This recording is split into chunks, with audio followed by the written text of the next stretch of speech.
Hi guys, and welcome to a brand new series on the channel. It's been a while.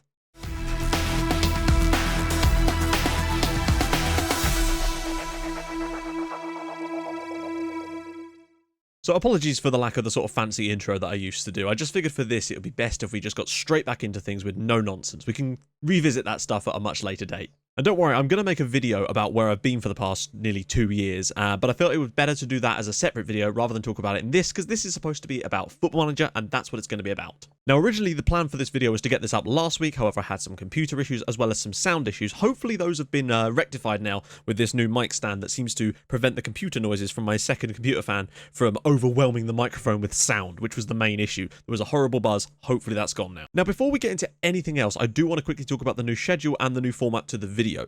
Basically with this, I'm aiming for 3 videos a week, at least to start with, and maybe we can build up when things sort of settle down after that. As for what days those videos are going to be on, I don't actually know. It will kind of be an as and when, but if you want to keep in touch with that kind of stuff, do follow me on Twitter or even on Facebook, because I will be posting about when videos are coming out on those networks. And the only real change to the videos is the fact that I am dropping out the highlight packages that I used to do, simply because I didn't think they were adding enough to the videos in order to warrant keeping them in them, basically. They took a hell of a long time to make, particularly with all the fancy graphics and stuff, and I just didn't think it was worth doing. I'd much rather go back to basics and concentrate on what I really liked doing on YouTube, back in the days of Pompey and Red Star and stuff like that. There was just way too much pressure to get that sort of stuff out on time every single day, but I'll talk about that more in the other video. I might, however, be tempted to do double live comms from time to time, because that does look quite fun. But that's enough chit-chat and admin. Let's get into the actual save. And don't worry, there'll be less jump cuts in other videos. I just wanted to make this one as clear and concise as possible.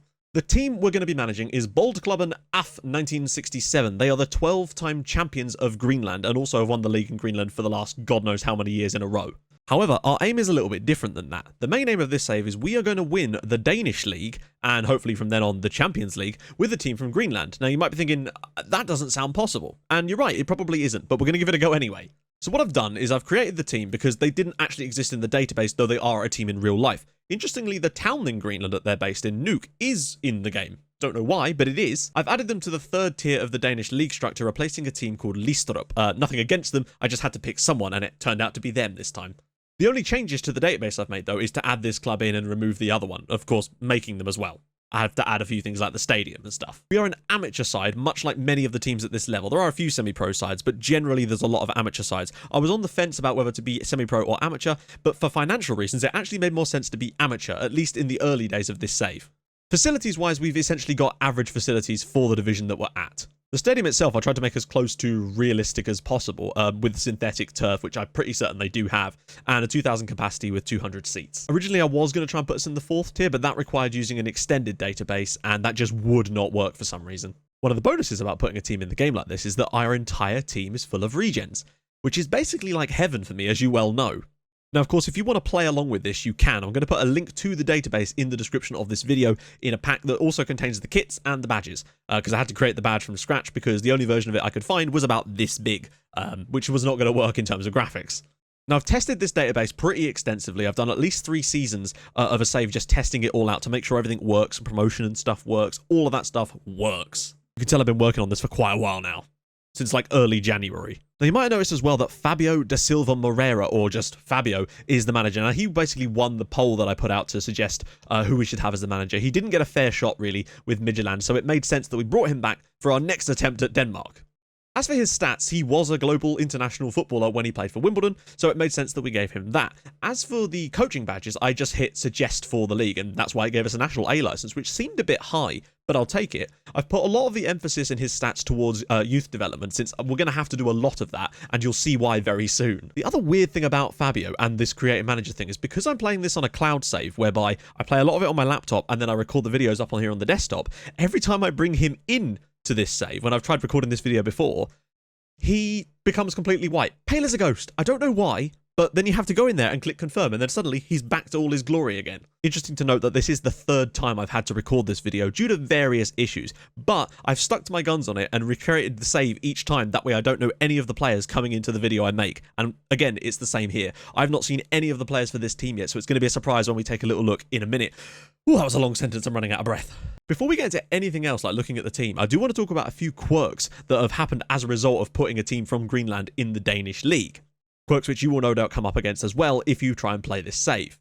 The biggest disadvantage of doing this is that because we're an amateur team with such a low rep, players from Denmark don't want to come and join us because they're too far away from us, because the game knows where we are, which means that we are unable to sign any players from other clubs in Denmark at the moment. They just will not come, not even on loan. There is one exception to that, and that is the players from Listrup, the team we removed. They will join us. I don't know why, but I think it's because of the contracts. I have no idea. Basically, the first thing we're going to do is try and hoover up as many of them as possible, because with regen players, they tend to be all over the shop if you have to create an entire team of them. It stands to reason we're not going to have that many high-quality players from scratch. But don't worry, there is a way around it, at least for the beginning of the save, until our rep and professional status is at such a stage that we can just go and sign players normally. In order to achieve this, I have had to turn on some other databases. Now, I'm going to link to those in the description because I did not create them. They were created by Clarkson. You can get them from FM Scout. I've had to turn on an extended Icelandic league along with the Northern Irish and Republic of Irish leagues because players from their leagues will move to us. I assume it's just because we're closer geographically. And I turned on the lower leagues, that way we could get some amateur players, and we're going to need to, believe me. So for the first couple of seasons in this save, what I'm going to have to do in order to sign players is go and trawl through the under-19 sides of the Irish, Icelandic, and Northern Irish leagues, just to try and pick up players, because some of them won't want to come, most of them probably won't, but because we're amateur, we can just offer them free contracts and they can come over, we can see what they're like, because we're not allowed to scout them, and then if they're crap, we can just bump them off on the boat back to Iceland or Ireland, or from whence they came. And that's going to have to be our entire scouting strategy for the first couple of years of this save, until such time as players from Denmark will actually want to join us. Which means we're not going to get to use much of the new scouting feature till later on. I had a little go at it the other day, and it is very complex, but I can see why people dislike it and like it in equal parts. I'm interested to know, what do you guys think of the new scouting system? Do you think it's overly complicated and makes the game needlessly difficult, or do you think it adds a new level of realism to it? This thing also works with Canada, but I didn't want to turn that on because when I tested it, you have to pay each player from Canada that you try and sign 750 quid a week because non-EU. Now, of course, it isn't totally realistic, but we are, after all, playing a computer game where we were able to win the Champions League with Portsmouth and Wimbledon, so one of the plus sides about being slightly further away is that players don't seem to be wanting to leave us quite as easily as they would do perhaps if we were closer. So other teams in our league are going to be very unlikely to poach our players once we've got them on amateur contracts with us and they've actually moved out here. Obviously, that goes out the window if any of our players are any good and a professional or even semi-professional side comes along and offers them some actual money. Right, let's go and actually take a little look at the squad and see what's going on with it.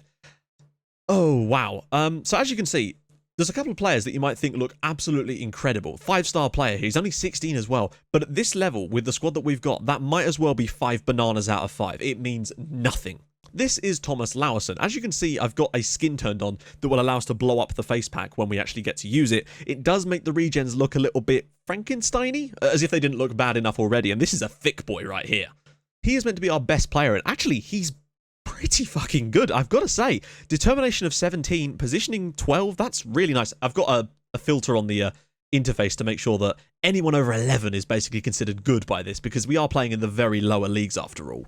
His passing's pretty poor and his speed isn't ideal, but it's not stupidly bad, frankly, for a centre-back in this division. That's not bad, actually. Decent-ish heading, marking's decent, his tackling is very, very good for this level. I'm going to go out on a limb now and tell you guys a secret, and that secret is I don't think he's going to play a single game for us because I imagine one of the big clubs will swoop in and take him away from us like a vulture before he even gets a chance to set foot on the pitch. But if we do manage to hang on to him for a little bit, then he could form the linchpin at the back of our centre-backs. We've also got a guy called Rune Kortsen, which is a pretty cool name as well. He is a defensive fullback, although when you see what kind of tactic I'm going to try and play, that won't come into play very much. We're actually probably going to be more deploying him as a wing-back, despite him not being particularly comfortable there. At this level, it's more about your athleticism in that role, or it certainly seems to be in all my tests. He still has fairly decent stats for the role. Nothing's glaringly bad. His concentration's a tiny bit on the low side for that position, but let's just see what he's like as a wing-back. Crossing, not great. But again, any amount of crossing at this level is welcome. This guy also looks decent. Yar Ali Rizai. Pretty cool as well, considering he's Danish, that he has a very non-Danish sounding name. He is a left back and is a bit more comfortable on the wing. Slightly better crossing. His passing's a bit poor. He's okay. His teamwork's a bit low. I'm surprised it's rating him as high as that, considering he's not actually got that many standout attributes. He's a good leader and he's got good natural fitness, which could make him excellent in that role. We of course do have a B team and an under-19 squad as well. The B team, it's pretty rubbish, really. I mean, some of these guys look like they might be decent, but they're probably not. What about the under-19s? Maybe, hopefully there's at least one gem. There you go, there's one. Rasmus, oh yes, Rasmus Bigler. Okay, his eyes are closer together than I would have imagined they'd be. It's nice to finally have a strong player in this team that actually isn't a defender, although it does mean we're going to have a decent defense by the looks of it. He is a winger/striker. He'll probably get used more here to me, because I don't really intend to play actual wingers with the main system I want to use this year. Maybe for away from home he could come in handy. He works well within a team. He could improve a lot. I mean, he's already pretty decent, it would seem. He's got solid stats. I mean, I don't know why.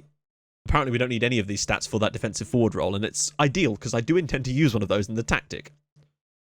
He's not particularly strong. Good determination, good teamwork, acceleration. He's got some okay physical and mental stats. His technicals are on the poor side, shall we say. First touch, dribbling, and technique are the only real standouts, and even they are pretty subpar. He's going to have a lot of work to do to get any good. Now, obviously, before the season starts, I'm going to have a chance to go to those leagues and try and bring some players in, and a lot of them will probably have fairly low current ability and a fairly high potential ability. That's the aim, although admittedly, with the team that we've got, it'll be very hard to tell how high that actually is, because the star ratings are going to be all over the place until we can get some solid players in. Hopefully, bringing in some players from Leicester will alleviate that a tiny bit. Now, I think it's important to show you how the league system works at this level, because it is a little bit convoluted. I like it, but it's a little bit difficult. So essentially, the first half of the season goes up until the Christmas break. We play every team in our group twice, home and away. Simple enough. Then, the top 4 teams in each of those groups go into a separate group after Christmas, and the bottom 4 teams in those groups go into a separate other group after Christmas. The cool thing, though, is that you carry over any points that you gained against the teams that are also in your group into the next stage. So if we were to somehow beat home and away all 3 of the other teams that come into the promotion stage with us, say we got there for somehow, then we'd actually start the next stage with 18 points on the board, which does play into some interesting tactics if you've got a kind of a weaker side in that group. It's going to be difficult to get out of this group, and I don't expect us to be doing it at the first attempt by any means, considering the sort of squad that we've got. And the board's expectations, as far as I know, are to bravely fight against relegation. That might be a common theme in this save, but I think having the struggle is going to make this so much more interesting than starting off winning everything, which is the mistake I think I made with Midtjylland. As for the finances, we start with 9 grand in the bank, which is okay, I guess. That will change, and I think it will probably more likely go up than down, because we're not actually incurring that many travel expenses, despite being in Greenland. I don't know why, but the game does not seem to be able to understand just how far we'd have to travel to go to away games. And I'm okay with that. Of course, we are going to get things like sponsorship. Hopefully that will add some extra money. If we get some good cup ties, and we can get the big teams from the very first round that we enter, so hopefully we can grab one of them, get on TV, maybe get some money from that. I think you get about 12 grand, which is not bad for a team like us. Then hopefully when we go professional or semi-professional, admittedly we'll lose a lot of that, but we'll at least be able to offer players and keep them at the club a bit longer. Start building from there. It's going to be difficult, but I think we can do it. Now, as for tactics, I know that 3 striker systems are a bit OP this year, or that seems to be the case from what I've been reading, and I did want to try one, but I didn't want to just go out there and play straight up 4-3-3. So what I come up with over the past couple of months of testing this is a system that basically has wingbacks. It's like a 3-2-2-3 kind of system, I guess is the best way you describe it. This isn't actually it. This is just a general idea of the shape. All the positions are completely wrong and whatnot, and obviously there's no instructions. It's going to be a counter-attacking type system, because that seems to work best for me in my tests. In fact, in one of my test saves with this team with that tactic, we won all of our home games and then lost all of our away games. So one thing I do need to work on is an away tactic for this team. It's going to be difficult for you guys to give any advice on that, but if you've got any ideas for a good idea of an away tactic to play at this low level, then hey, hit me up. Show me something. I'm open to anything at this point. At this level, it seems to be more about athleticism than it does about actual technical ability, particularly in the wingback spot. I had some decent proficient players in that spot, and they just could not do half the job of a couple of players I had that were just generally fit. We'll talk more about the tactic in the next episode when we've actually got some players in and can start to build something quite nice. That, and I built the tactic on my other computer, and I don't actually have it here because it doesn't come through as part of the cloud save because I forgot to put it in because I didn't want to see the players. The final problem, and I know there was many, but still we'll work through it, about being a team from Greenland is that nobody at all wants to come and play preseason friendlies against us. So all of our preseason friendlies to get match fitness are going to be against our under 18s and our B team. That's all we can do for now. I think when the rep goes up, that should be non-issue and we should be able to get big teams in. But for now, it's going to give us a chance to get everyone into games because they're all going to have to play against each other like 3 times a week. One of the bonuses about doing less videos overall with them slightly more spaced out is it means I can actually take advice on board much quicker than being like 5 or 6 videos ahead a week. And that was a real problem after a while because I would miss something and someone would point it out and I would see it and be like, Christ, this is going to cause all sorts of problems in the next 5 episodes. And also because I'm doing less, I will be putting a little bit more in the video. So they may be a tad longer just to give you a bit more for your buck or lack of buck. I don't know. But if you are looking forward to this save, then Drop a like on the video. I'm not going to set a like goal or anything like that because this is all really just about fun. But if you're looking forward to it, do drop a like on the video. That'd be really cool. And if you're new to the channel and this is the first video of mine that you've seen and you enjoyed it, do be sure to hit the subscribe button for a few videos like this every single week, hopefully ramping up into something a bit more consistent again. I'm also hoping to do some YouTube streams from time to time as well. And to any old subscribers that are returning to the channel, then thank you for having me back on YouTube and I hope I can win you over again. That's all for now. I'll see you guys in the next episode where we're going to be bringing in a load of players. I'm talking like 100 and shipping out 90 of them most likely and playing our first game of the season, which is away at Shellerup. That's going to be a tough one because I think they're quite a decent side. But for now, I will see you guys soon. Thank you so much for watching. Bye-bye.